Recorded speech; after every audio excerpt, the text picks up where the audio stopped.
Muchísimas gracias por acompañarnos, como siempre, en la entrevista a Venevisión. Ya estamos listos para iniciar nuestra conversación con el invitado del día de hoy. Él es Leocenis García, coordinador nacional de ProCiudadanos. Gracias por acompañarnos en la entrevista a Venevisión.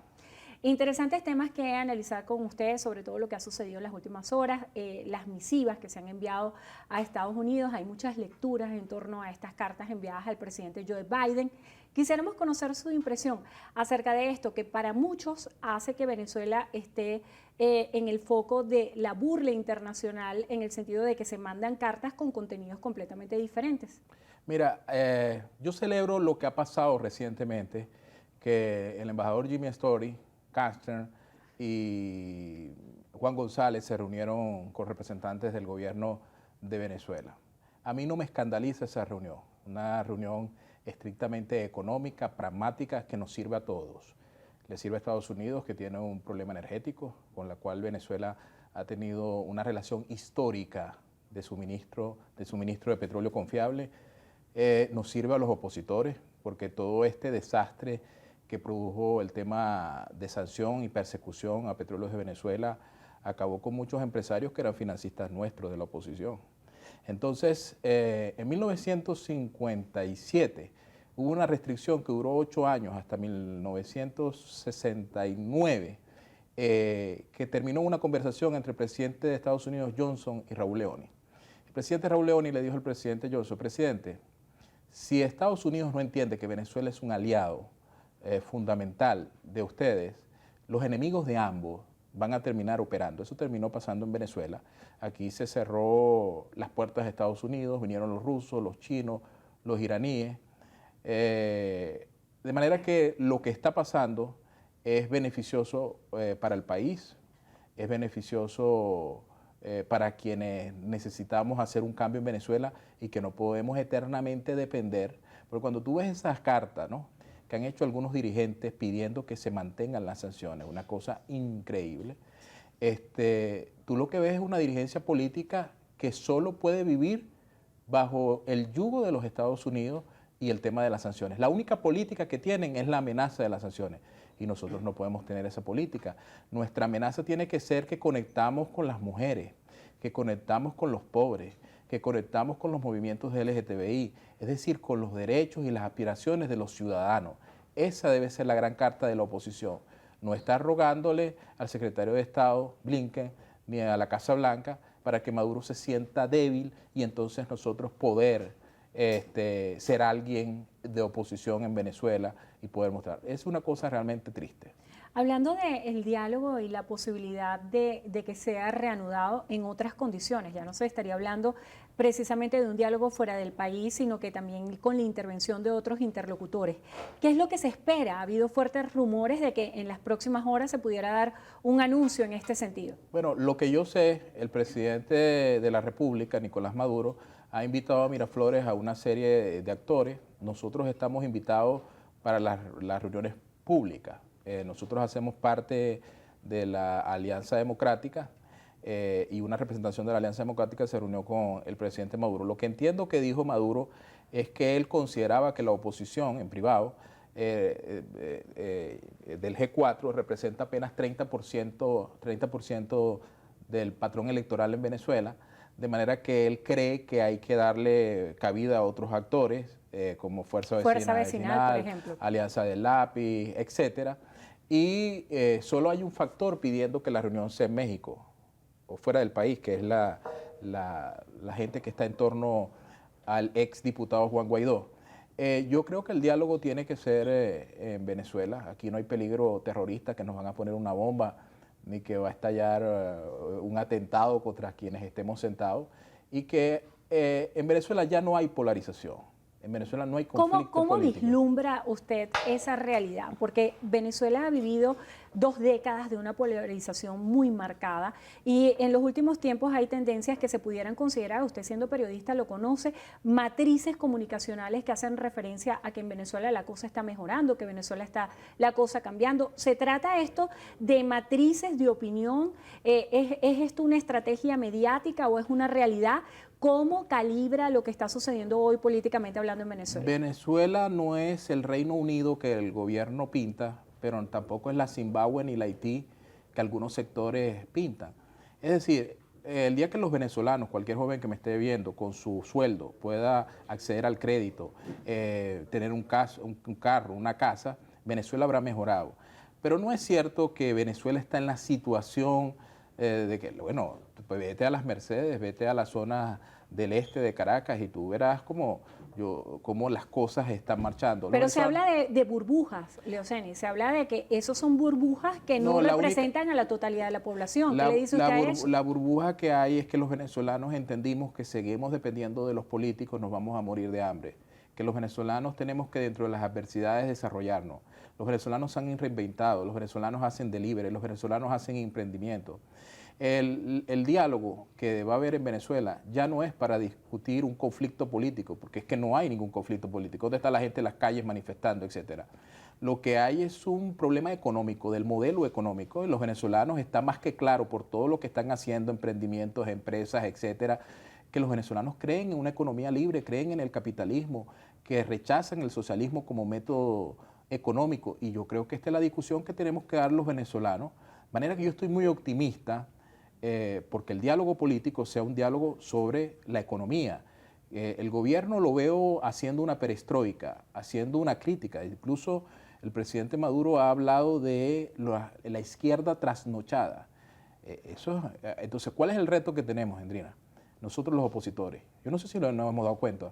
Maduro se está moviendo desde la extrema izquierda al centro, pero nosotros en la oposición seguimos empeñados en el tema de la clase media, que bueno, son muy importantes, en un discurso absolutamente radical, descalificando todo lo que hay en Venezuela, mientras que el gobierno está yendo al centro. Y si el gobierno va al centro, quien conquista el centro va a ser reelegido en el poder.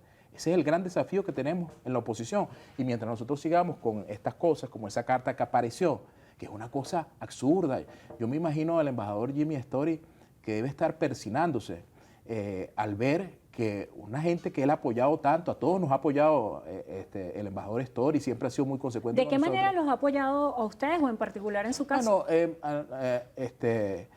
con nosotros ha sido siempre muy cercano desde el punto de vista de conversar. Tú sabes que lo que era la oposición tradicional era muy cerrada. Yo siempre tenía una visión muy independiente y el embajador Story siempre ha estado allí mediando. Entonces yo me imagino cómo estará el embajador Story al ver a estos tipos que prácticamente lo están atacando, porque ¿quién fue el que se sentó en Miraflores? Que se sentó en Miraflores el embajador Story. ¿Cuál es el principal objetivo de un embajador en un país? Mantener las relaciones económicas entre su país y el otro. Entonces, ¿qué es lo extraño que está haciendo el embajador? No está haciendo nada extraño. Ahora, los que tenemos que cambiar el gobierno y luchar porque haya un cambio político en Venezuela somos la oposición, pero por favor, no queramos poner en manos de los americanos lo que tenemos que hacer los venezolanos. Yo creo que antes que los americanos hagan algo por los venezolanos, nosotros los dirigentes políticos tenemos que hacer más por el pueblo de Venezuela y sobre todo que nos crean.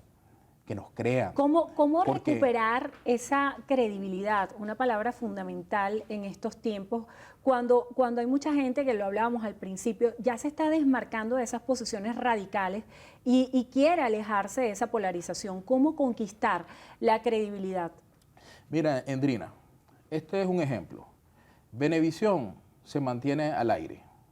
En una lucha histórica está al aire. Y aquí viene gente del gobierno, de la oposición. Hay unos periodistas que se quedaron en el país, hay unos políticos que nos quedamos en el país y que estamos apostando a hacer las cosas que nos toca hacer. Hay otros que desde el exilio, desde el exterior, despotrican de este país, desde una posición muy cómoda, ¿no?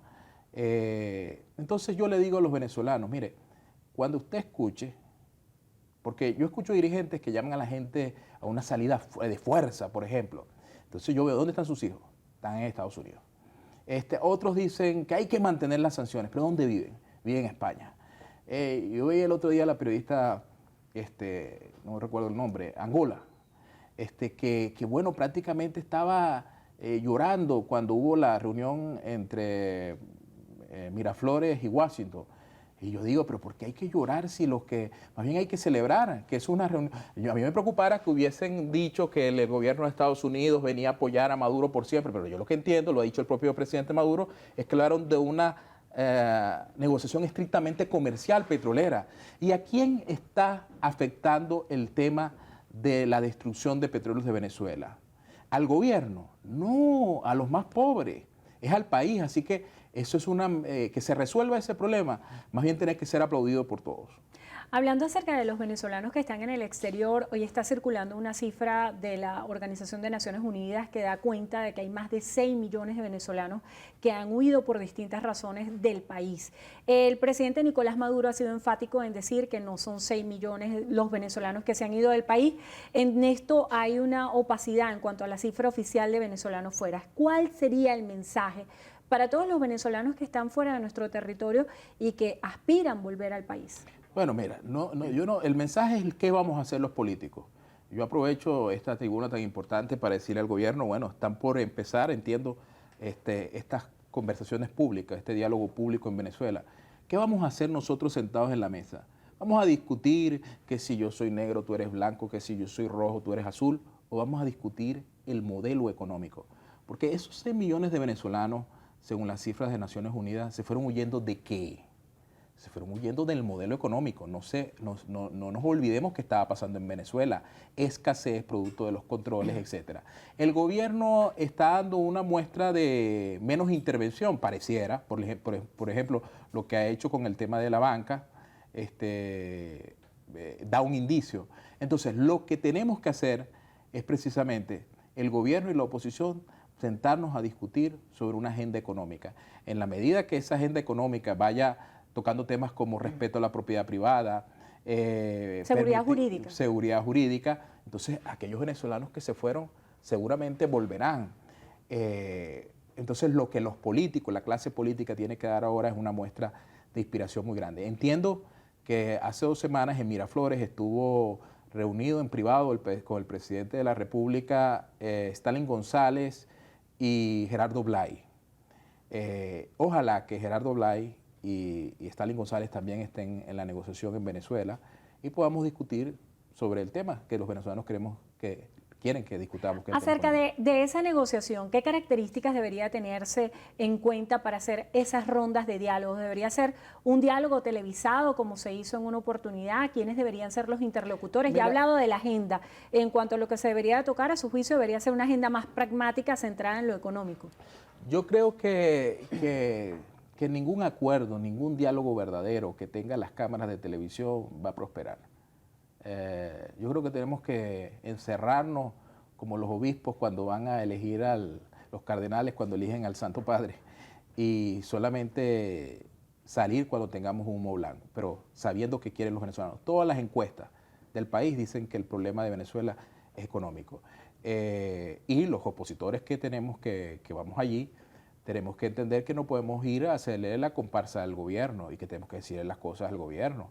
Porque yo siento que como Maduro mide 2 metros, intimida a mucha gente, pero hay que decirle, mira, presidente, el modelo fracasó, el modelo socialista es inviable, hay que respetar la propiedad privada, hay que construir una economía libre, hay que darle seguridad jurídica a las empresas. Todo eso hay que discutirlo. Gracias por estar con nosotros en la entrevista a Venevisión. Leocenis García, coordinador nacional de Pro Ciudadanos. Gracias por acompañarnos y gracias a ustedes también por acompañarnos como siempre. Hacemos una breve pausa, al regreso más de Noticiero Venevisión. Quédense allí que ya venimos.